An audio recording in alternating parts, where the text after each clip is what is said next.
మాజీ ఎంపీ వినోద్ కుమార్ కీలక వ్యాఖ్యలు చేశారు. తెలంగాణ స్పీకర్ తీసుకున్న నిర్ణయం ప్రజాస్వామ్యానికి గొడ్డలి పెట్టు అని ఆరోపించారు. ఎమ్మెల్యేలు స్వయంగా నియోజకవర్గ అభివృద్ధి కోసం పార్టీ మారినట్లు చెప్పారని అన్నారు.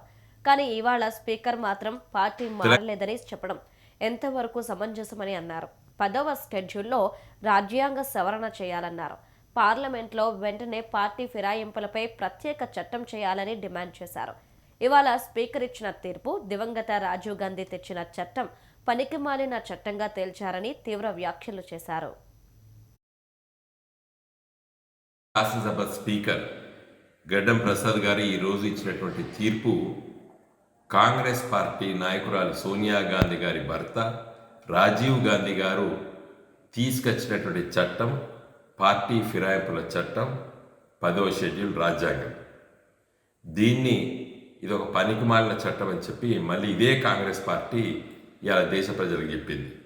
పార్టీ ఫిరాయించవచ్చు, స్పీకర్ దగ్గర నేను ఫిరాయించలేదని చెప్తే సరిపోతుంది అని చెప్పి ఇలా ప్రసాద్ గారి తీర్పు, స్పీకర్ గారి తీర్పు.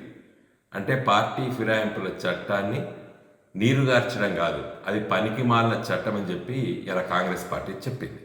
కాంగ్రెస్ పార్టీ తెచ్చిన చట్టం